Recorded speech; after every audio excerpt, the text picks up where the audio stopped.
Next है आपका transfer RNA. अब आते हैं ट्रांसफ़र आरएनए के बारे में। टी आरएनए जिसे कहते हैं transfer RNA, that is T RNA. The term transfer RNA has been proposed by Mahlon Hoagland et al in 1957। ठीक है, तो ट्रांसफ़र आरएनए जो टर्म था वह मेहलोन होगलैंड के द्वारा 1957 में प्रपोज किया गया था। The term transfer RNA has been proposed by Mahlon Hoagland et al in 1957। T RNA is also known as soluble RNA. T RNA को सॉल्युबल आरएनए भी कहते हैं, एस आरएनए भी कहा जाता है। Transfer RNA T RNA is also as soluble RNA, S RNA. It is soluble in 1 molar solution of sodium chloride. T RNA जो है 1 molar solution of sodium chloride में सॉल्युबल होता है, घुल जाता है, इसलिए टी आरएनए को सॉल्युबल आरएनए भी, एस आरएनए भी कहा जाता है। T RNA identify amino acid in the cytoplasm and transport them to the ribosome. ठीक है, तो टी आरएनए का वर्क क्या है? T RNA identify amino acid in cytoplasm. Cytoplasm में टी आरएनए जो है अमीनो एसिड को आइडेंटिफाई करता है and transport them to the ribosome, और उसको राइबोसोम के पास पहुंचाने का काम करता है। तो टी आरएनए साइटोप्लाज्म में अमीनो एसिड को आइडेंटिफाई करेगा और राइबोसोम के पास पहुंचाने का काम करेगा। ठीक है, तो T RNA is also known as soluble RNA, S RNA. It is soluble in 1 molar solution of sodium chloride. 1 molar solution of sodium chloride में सॉल्युबल होता है। T RNA identify amino acid in the cytoplasm. Cytoplasm में amino acid को T RNA identify करता है, पहचानता है, and transport them to the ribosome, और उनको राइबोसोम तक पहुंचाता है। The molecule of T RNA are single standard. T RNA के मॉलिक्यूल्स जो होते हैं वे सिंगल स्टैंडर्ड होते हैं, रिलेटिवली स्मॉल। ठीक है, एम आरएनए की तुलना में स्मॉल होते हैं, and contain between 74 to 95 nucleotide. ठीक है, और उनमें 74 से लेकर 95 न्यूक्लियोटाइड्स तक होते हैं।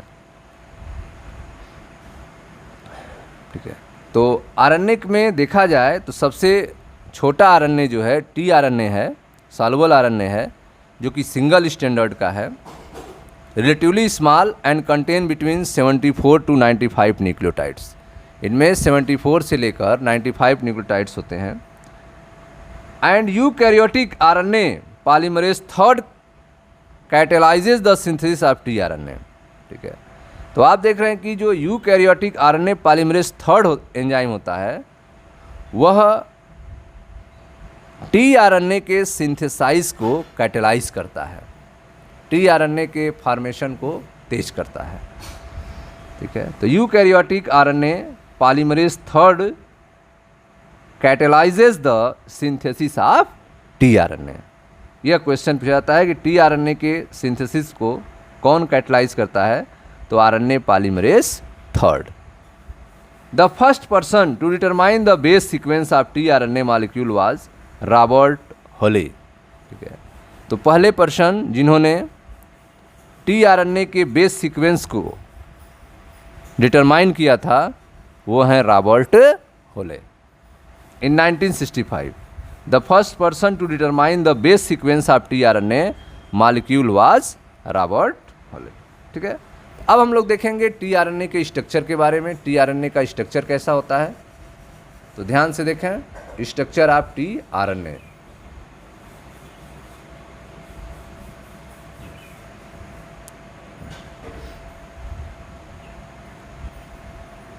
रॉबर्ट होले जिन्होंने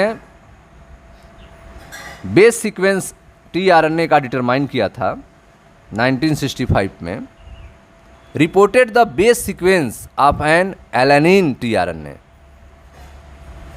from yeast. Robert Holley base sequence of an alanine tRNA, alanine tRNA के बेस सीक्वेंस को रिपोर्ट किया था। किसमें? ईस्ट में। Robert Holley reported the base sequence of an alanine tRNA from yeast and propose 2 dimensional structure of tRNA. TRNA के 2 dimensional structure को उन्होंने propose किया था, जिसे क्लेवर लीफ मॉडल भी कहा जाता है। Clover leaf model, 2 dimensional structure of tRNA proposed by Robert Holley in 1965. Robert Holley report the base sequence of an alanine tRNA from yeast. Alanine tRNA के बेस सीक्वेंस को इन्होंने report किया था east में, और उसके बेस पे इन्होंने 2 डायमेंशनल स्ट्रक्चर ऑफ टीआरएनए दिया था, जिसे क्लेवर लीफ मॉडल भी कहते हैं। The clover leaf is composed of a series of stem loop structure known as arm. ठीक है, तो क्लेवर लीफ स्ट्रक्चर में आप देख रहे हैं, जिस तरह क्लेवर लीफ में 3 लीफ्स होते हैं, उस तरह के स्ट्रक्चर यहाँ पर भी आप देख रहे हैं। The clover leaf is composed of series of stem loop structure known as arm. ठीक है, इसमें स्टेम लूप स्ट्रक्चर देख रहे हैं, ये लूप निकले हुए हैं, स्टेम लूप स्ट्रक्चर, जिनको आर्म कहा जाता है। Stem loop structure known as arm. ठीक है, आप देख रहे हैं यहाँ पे एक्सेप्टर आर्म है, acceptor arm, acceptor arm, T psi C arm, DHU arm, anticodon arm, और यहाँ छोटा सा लंप निकला हुआ है जिसे ऑप्शनल आर्म कहते हैं। तो सबसे पहले हम लोग देखते हैं एक्सेप्टर आर्म के बारे में। Acceptor arm which is formed by base pairing. ठीक है, एक्सेप्टर आर्म जो है वह बेस पेयर से बनता है। Acceptor arm which is formed by base pairing between nucleotide at 5 and 3 end 5 and 3 end के बेस पेयर से एक्सेप्टर आर्म तैयार होता है।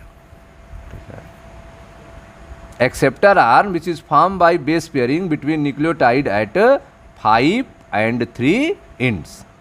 The sequence CCA which occur at the terminus. Acceptor arm के terminus पे सीक्वेंस जो होगा वो क्या होगा? CCA होगा। The sequence CCA which occur at the terminus is not base pair, यह बेस पेयर नहीं है। And is the point of attachment of amino acid, ये क्या है? Point of attachment of amino acid है। तो एक्सेप्टर आर्म में आपने देखा which is form by base pairing between nucleotide at 5 and 3 and. यह बेस पेयर से, बेस के पेयरिंग से बनता है 5 and 3 एंड पे। The sequence CCA which occur at the terminus, जो सीक्वेंस CCA है वह कहाँ होता है? टर्मिनस पे होता है। Is not base pair and is the point of attachment of amino acid. यह बेस पेयर नहीं है, यह क्या है? Point of attachment of amino acid. यह पॉइंट है जहाँ पे अमीनो एसिड अटैच होंगे। ठीक है, तो यह हो गया पहला आर्म, एक्सेप्टर आर्म। नेक्स्ट देखते हैं आपका DHU आर्म, या इसको डी आर्म भी कहते हैं। DHU arm, D arm. DHU arm और D arm is a stem loop structure. ठीक है, यह कैसा है? Stem loop structure containing dihydrouridine as unusual pyrimidine nucleotide. ठीक है, तो DHU में, डी आर्म में डाईहाइड्रोयूरिडीन होता है जो कि अनयूजुअल pyrimidine न्यूक्लियोटाइड है। अनयूजुअल pyrimidine न्यूक्लियोटाइड है कौन? डाईहाइड्रोयूरिडीन, जो किस में होता है? DHU आर्म में। तो DHU arm is stem loop structure containing dihydrouridine an unusual pyrimidine nucleotide. Next है आपका एंटीकोडोन आर्म, एंटीकोडोन आर्म, ठीक है। Anticodon arm is responsible for recognising and binding codon in the mRNA, ठीक है। तो यहाँ पर देख रहे हैं कि ये जो एंटीकोडोन आर्म है यह रिस्पॉन्सिबल है फॉर रिकॉग्नाइजिंग, पहचानने के लिए, and binding codon in the mRNA, mRNA पर बाइंडिंग के लिए एंटीकोडोन आर्म जो है रिस्पॉन्सिबल है। Anticodon arm is responsible for recognising and binding codon in the mRNA। Recognising करने के लिए भी और बाइंडिंग करने के लिए भी एंटीकोडोन आर्म जिम्मेदार है, ठीक है। अब देखते हैं एक्स्ट्रा, ऑप्शनल या variable arm. Optional arm, extra, optional और variable arm occur only in some tRNA, या कुछ tRNA में पाया जाता है। दे में भी small containing only 3 to 3 nucleotide, ठीक है। यह स्मॉल है, 2-3 न्यूक्लियोटाइड्स का बना होता है, ठीक है। यह कुछ tRNAs में पाया जाता है। नेक्स्ट है आपका T psi C arm, T psi C arm. T psi C arm contain the sequence T psi C arm में जो सीक्वेंस होता है वो टी साइसी होता है, where psi stand for modified nucleotide called pseudouridine. Psi जो है वह मॉडिफाइड न्यूक्लियोटाइड के लिए है जिसे स्यूडोयूरिडीन कहा जाता है। Psi term stand for modified nucleotide called pseudouridine, ठीक है। तो T psi C arm contain a sequence T psi C where psi stand for modified nucleotide called pseudouridine, ठीक है।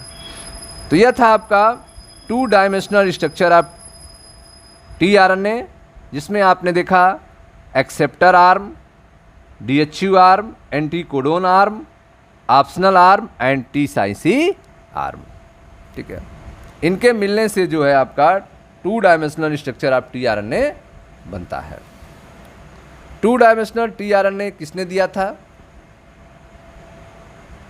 तो आपने देखा Robert Holley reported the base sequence of an alanine tRNA from yeast, ठीक है।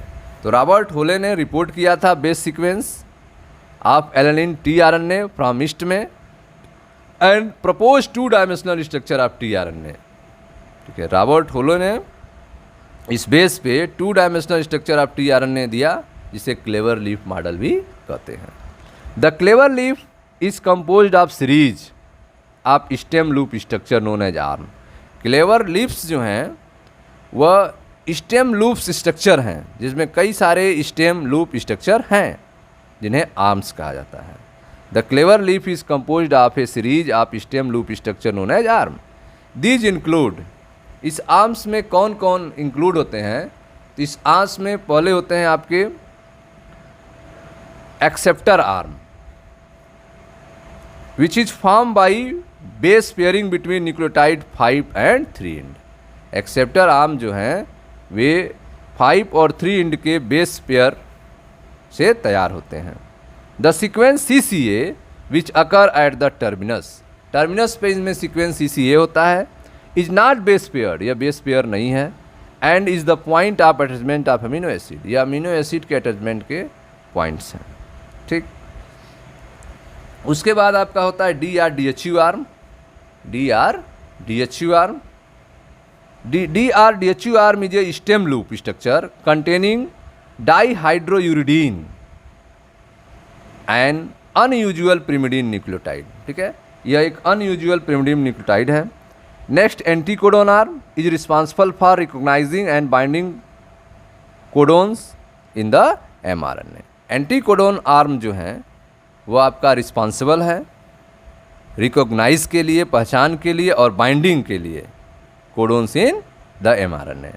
एक्स्ट्रा ऑप्शनल या variable arm occur only in some tRNAs, या कुछ tRNA में पाए जाते हैं। They may be small containing only 2-3 nucleotides, ये छोटे होते हैं, इनमें केवल 2 या 3 न्यूक्लियोटाइड्स होते हैं।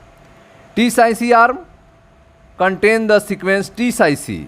टी साई सी आर्म में जो सीक्वेंस है, या टी साई सी आर्म है, sequence T psi C where psi stand for modified nucleotide called pseudouridine. Psi जो है वह मॉडिफाइड न्यूक्लियोटाइड के लिए है जिसे स्यूडो यूरिडीन कहा जाता है। नेक्स्ट है आपका 3 dimensional structure of tRNA was proposed by S Kim in 1973। TRNA का 3 डायमेंशनल स्ट्रक्चर जो है वह एसएम किम के द्वारा 1973 को प्रपोज किया गया था। 3 dimensional structure of yeast phenylalanine tRNA shape resembles an upside down letter L. इसका शेप कैसा होता है? Upside down letter L. ठीक है, यह फिगर देखें, यह आपका 3 डायमेंशनल स्ट्रक्चर है टीआरएनए का। 3 डायमेंशनल स्ट्रक्चर ऑफ टीआरएनए जिसे 1973 में एस किम ने दिया था। 3 dimensional structure of yeast phenylalanine tRNA. ठीक है, phenylalanine tRNA 3 dimensional of structure tRNA. Shape resembles an, इसका शेप कैसा है?